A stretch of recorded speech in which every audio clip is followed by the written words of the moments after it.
Hello friends, नमस्कार दोस्तों।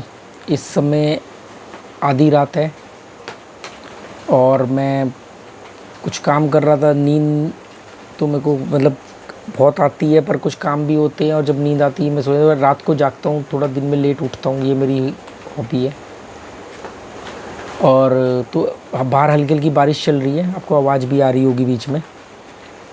तो एक सवाल बहुत आ रहा था बार बार, और पहले भी लोग कई बार पूछ चुके हैं पिछले 2 साल के अंदर, और मैंने इस पे पहले भी एक वीडियो बना के डाला है। पर मैं फिर एक वीडियो, क्योंकि नई कम्युनिटी जुड़ती है वो पुराने वीडियो नहीं देख पाती है। सवाल ये है कि मैं गोवा क्यों शिफ्ट हूँ। तो मैं आज आपको बताता हूँ कि मैं दिल्ली से गोवा क्यों शिफ्ट हुआ। उनके कुछ कारण हैं जो मैं वो कारण आपके सामने रखना चाहता हूँ। शायद आप में से किसी के कब कौन सी बात क्लिक कर जाए, कुछ पता नहीं होता। जीवन एक ऐसा वो है कि आपको मालूम नहीं पड़ेगा कि कब कौन सी बात आपके दिल को छू गई और आपकी लाइफ चेंज हो गई, या आपने लाइफ चेंजिंग डिसीज़न ले लिया, फ़ैसला ले लिया। और ऐसा मेरे साथ अक्सर हुआ। और ज़रूरी नहीं कि ये बात मेरे वीडियो से मालूम पड़े, ये किसी किताब से मालूम पड़ सकती है, किसी मूवी के सीन से या डायलॉग से मालूम पड़ सकती है, कभी किसी से सुन करके मालूम पड़ सकती है, कुछ कहीं से भी पता लग सकती है। बस आपको अपने कान खुले रखने हैं, अपने दिमाग को खुला रखना है, हर नए विचार को आने देना है। तो मैं आज आप लोगों को कुछ पॉइंट्स रखना चाहता हूँ आपके आगे कि मैं दिल्ली से क्यों शिफ्ट हुआ गोवा। इसके बाद मैं 3-4 वीडियो की सीरीज़ बनाऊंगा, तो आप लोग जुड़े रहना कि मैंने इसमें बताऊंगा। मैं आने वाले दिनों में मैं इसके बाद मैं अगला वीडियो ये बनाऊंगा कि गोवा को ही क्यों चुना मैंने, ठीक है। या मैं ये जानना चाहूँगी आप लोग क्यों रहते हो बड़े शहरों में। तो देखो, दिल्ली से मैं गोवा शिफ्ट हुआ, इसके पहले मैं कुछ कारण बता दूं आपको। इसमें से एक कारण है पॉल्यूशन। इसमें से कोई कारण को आप ना मेजर या माइनर मत मानना, वो अलग बारीक मुद्दा हो जाएगा कि ये मेन कारण कौन सा। मैं सभी कारण बता रहा हूँ जो दिमाग में। एक दिन में तो फैसला नहीं आएगा। ज़िंदगी में कभी गोवा आया नहीं, मैं ज़िंदगी में कभी गोवा रहा नहीं। मैं गोवा की संस्कृति, गोवा के लोग, सब कुछ मेरे लिए नए थे। मैं ऐसे मुंह उठा करके जहाँ पला बड़ा, जिस एरिया में रहा मैं ज़्यादातर, वहाँ पर मैं क्यों छोड़ के आऊँगा। मैं क्योंकि मैं नॉर्थ इंडिया में मेरा जन्म हुआ, नॉर्थ इंडिया में ही रहा, और मैं एकदम इस अपोजिट डायरेक्शन में आके 2 साल से रह रहा हूँ। खुश हूँ, बहुत खुश हूँ। तो ऐसा क्यों? तो जिसमें से मेन कारण मैं बता दूं आपको, पॉल्यूशन, पॉपुलेशन,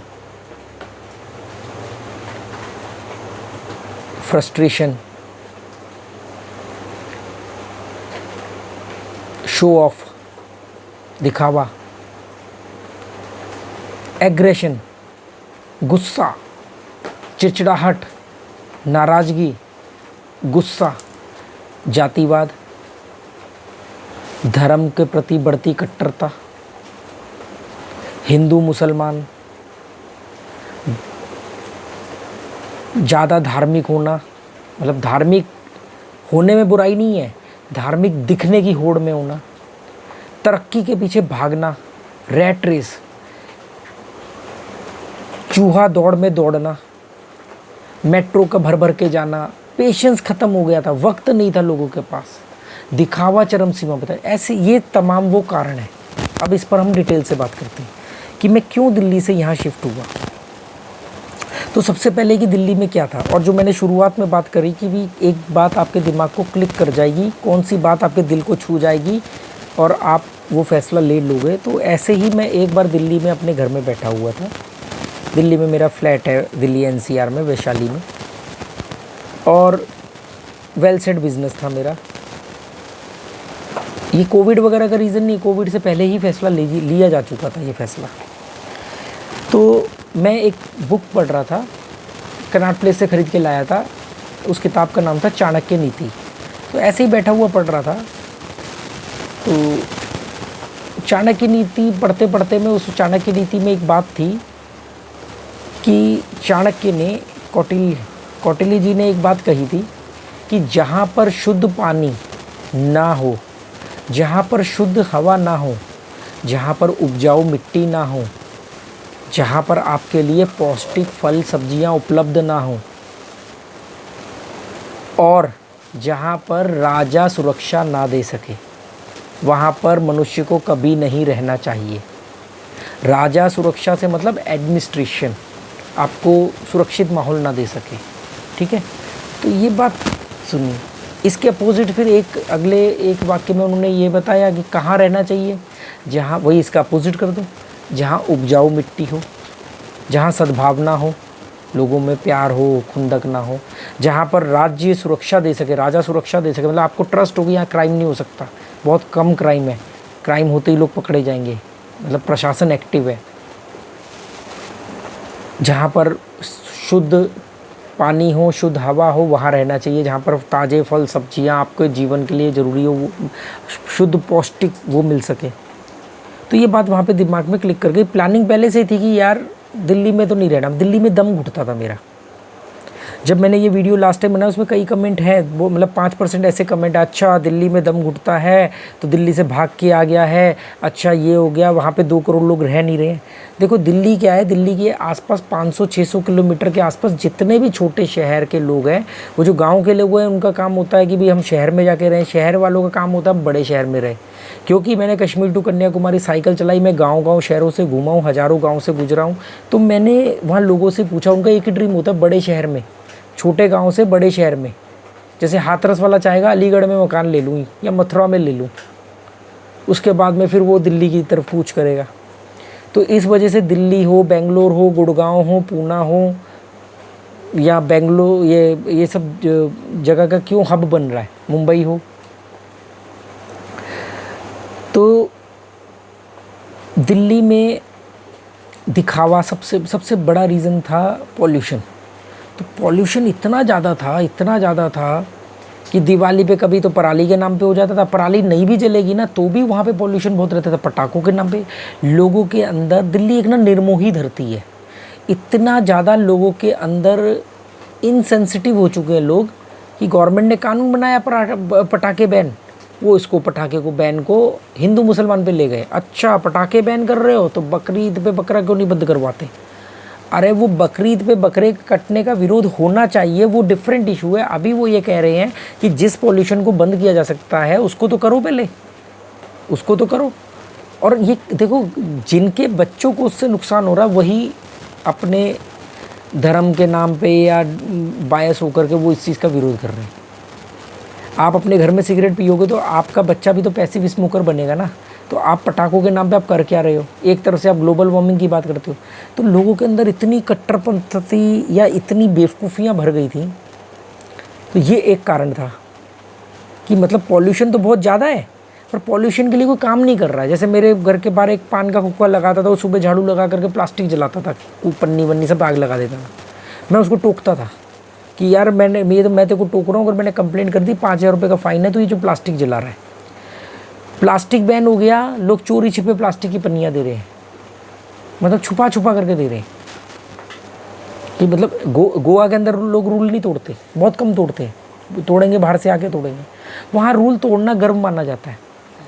रेड लाइट पर हेलमेट नहीं पहनेंगे, ट्रैफिक पुलिस वाला होगा तो हेलमेट पहनेंगे, रेड लाइट पार करते हुए ही हेलमेट उतार लेंगे। यहाँ पर गर्दन के नीचे ऐसे फ़ोन लगा के हेलमेट को ऊपर चढ़ा, मुँह में गुटका, हाँ आ रही हूँ अभी, वहीं आ रही हूँ। ये तरीका था। देख के ना मतलब लगता था कि ये कहाँ जाएंगे, ये कर क्या रहे हैं। मतलब अगर गवर्नमेंट ने एक नीति बनाई कि यार पटाखे बैन होने चाहिए, तो एक आदमी ने तो खड़े होकर नहीं बोला, प्रॉपर एक कमेटी बनती है, सर्वे रिपोर्ट होती है, एनजीटी ने बोला ना, किसी पर्टिकुलर सरकार ने तो नहीं बोला, पर वो रूल ब्रेक करना चाहते हैं। धर्म को लेकर के अगर बात करूँ तो जो रीति रिवाज होते हैं, जो दिन त्यौहार होते हैं, उसमें सच्चाई कम, दिखावा ज़्यादा। नवरात्रों में लोगों को मतलब देवी की पूजा से ज़्यादा देवी की पूजा करते हुए दिखाने का बड़ा शौक़ था। फेसबुक पे फ़ोटो डालेंगे, कंजकों को बुलाने की बजाय ना वो टिफ़िन प्लास्टिक के ख़रीद करके और उसी में ही वो पैक करके, और बस क्योंकि छुट्टी तो कर नहीं सकते तो बस भागते भागते कंजकों को पकड़ा देना, जी हो गई जी हमारी कंजकें।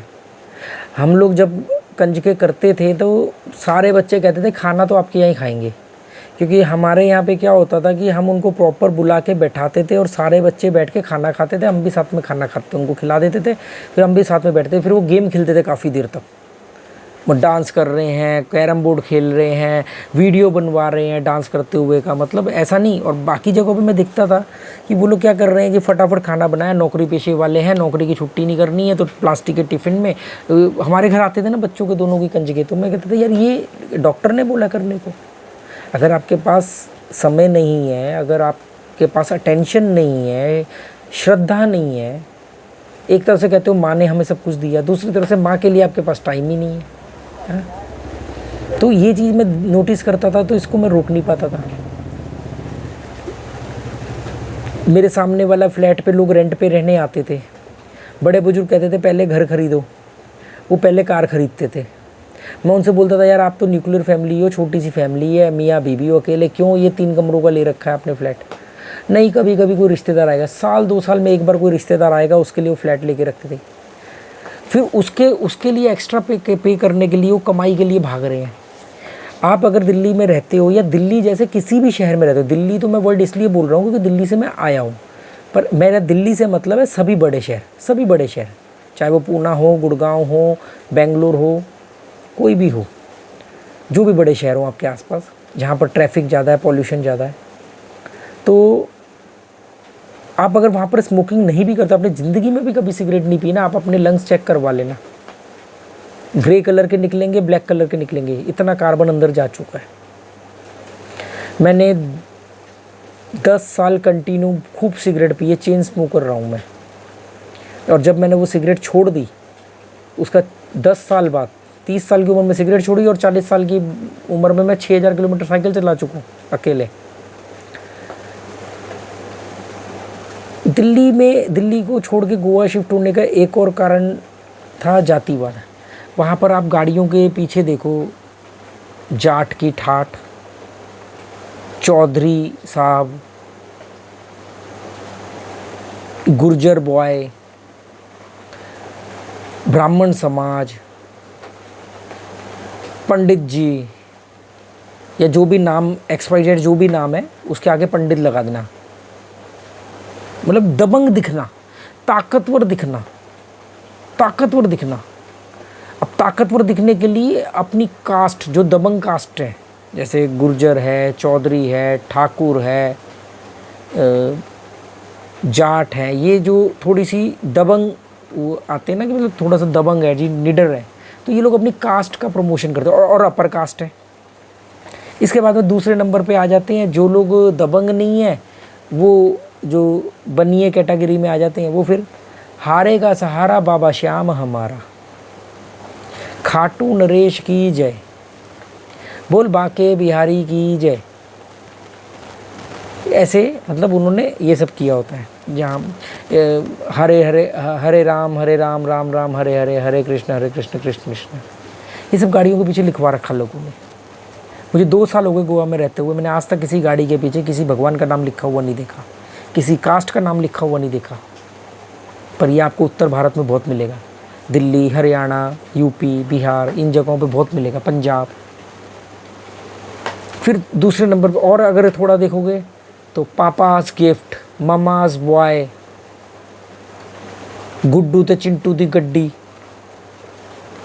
मीनू ते सोनू दी गड्डी। ये आप कहोगे यार इसमें ये का कारण है दिल्ली छोड़ने का? नहीं, ये कारण नहीं है, यही एक कारण है। आप सोचो कि इससे आपको इससे फ़र्क क्या पड़ता है? बॉस, इससे फ़र्क ये पड़ता है कि आप जिस माहौल में रह रहे हो, आपको उस समाज की सोच मालूम पड़ती है। अब कोई अगर लिखता है कि मैं अपनी गाड़ी के पीछे चौधरी, गुर्जर, जाट, पंडित, ब्राह्मण समाज, मैं पंडित हूँ, मैं अपनी गाड़ी के पीछे लिख दूँ पंडित। आप मुझसे एक सवाल पूछ लो कि पंडित होने में मेरा क्या योगदान है? वो तो मैं बाई चांस पैदा हो गया ना।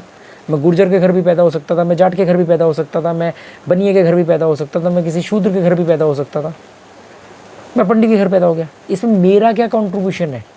मैंने कौन सा एग्ज़ाम पास किया पंडित के घर पैदा होने के लिए? तो ये जो चीज़ है ना, ये एग्रेशन दिखाता। अच्छा, फिर इन्हीं में से कुछ लोग फिर गाड़ियों में बेस बैट क्यों रखते हैं, हॉकी क्यों रखते हैं? सबसे ज़्यादा रोड रेस दिल्ली में क्यों होते हैं या बड़े शहरों में क्यों होते हैं? एक BBC की मैंने रिपोर्ट पढ़ी थी, उसमें एक सर्वे के बाद आया था कि दिल्ली का हर आदमी एक टाइम बम है। इतना फ्रस्ट्रेशन, इतना प्रेशर, इतना एग्रेशन उसके अंदर भरा हुआ है किस चीज़ का प्रेशर? तरक्की का प्रेशर। किस चीज़ का प्रेशर? अपने भाई से आगे निकलने का प्रेशर। पड़ोसी ने नई गाड़ी ले ली है, मुझे भी अपनी गाड़ी अपग्रेड करनी है, इसका प्रेशर। पड़ोसी ने पेंट करवा लिया है, मेरे को भी पेंट करवाना है, इस बात का प्रेशर। पड़ोसी का बच्चा मेरे बच्चे से महंगे वाले स्कूल में जाता है, इस बात का प्रेशर। ये इतना प्रेशर लेके चल रहे हैं, उसकी वजह से एग्रेशन है। ये रास्ते में कब फट पड़ेंगे पता नहीं, ये बम है एक। तो क्या होता है, जरा सी गाड़ी में खरोंच लगी, भाई साहब मर्डर तक हो जाते हैं, मर्डर तक हो जाते हैं, गोलियां चल जाती हैं, आए दिन न्यूज़ में खबर आती है।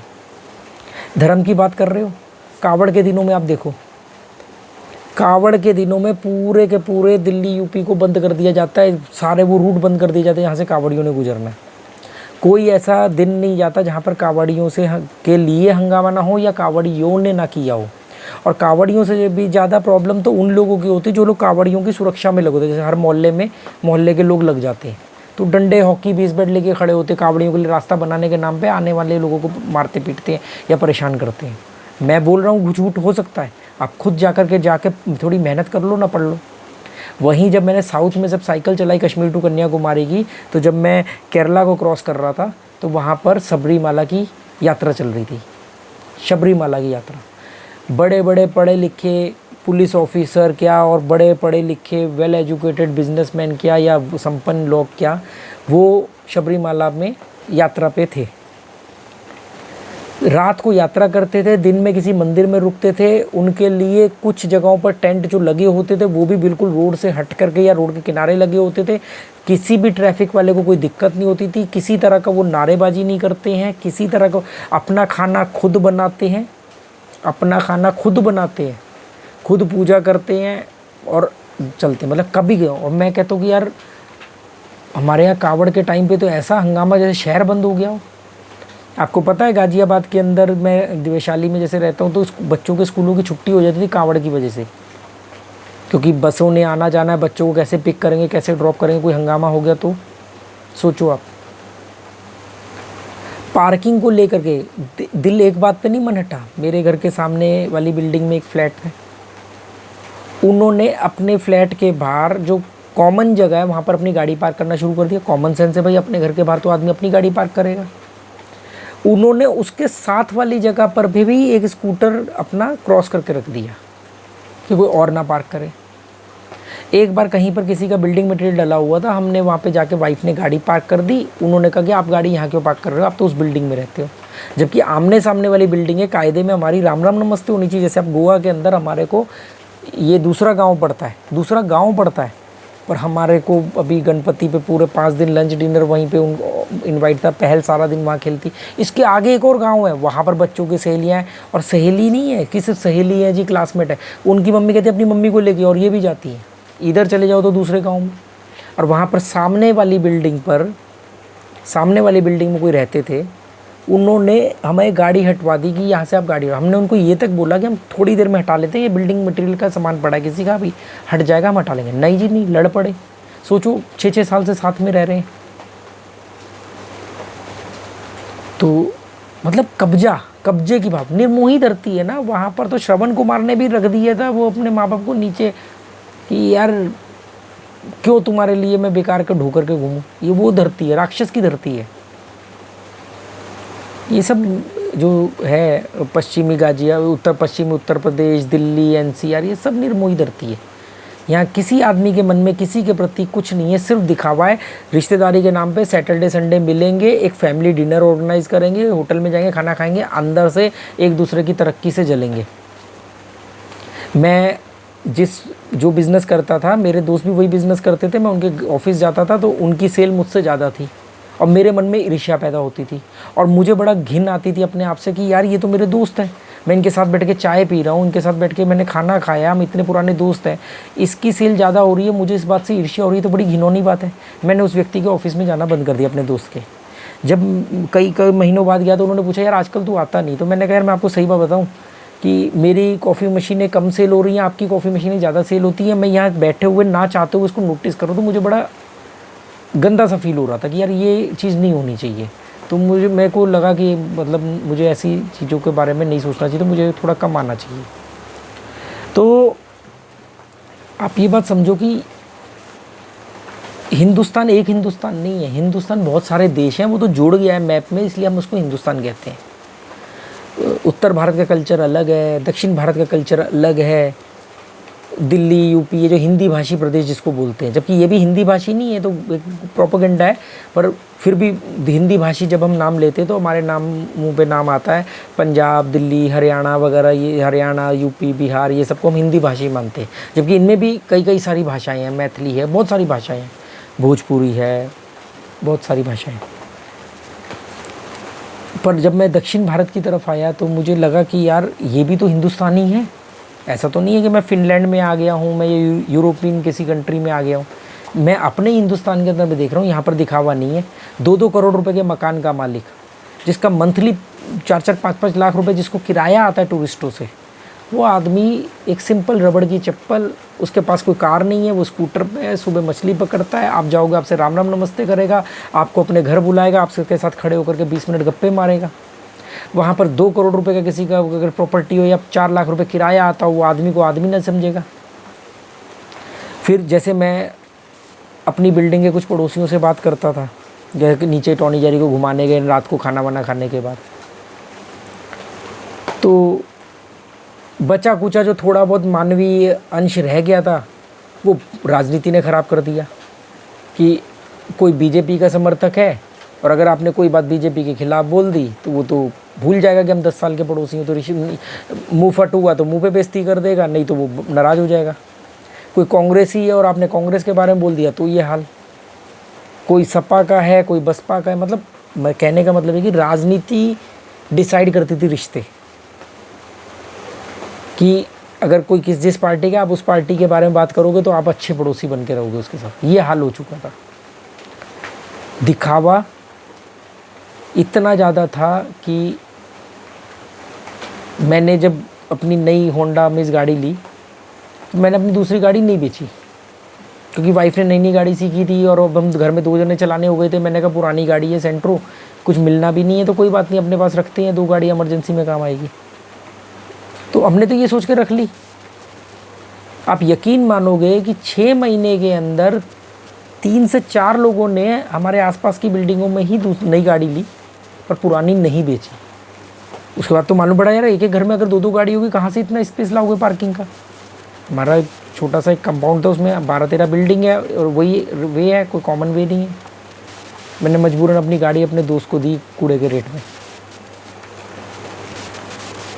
दिखावा, पाखंडगिरी, क्राइम की बात कर लो आप।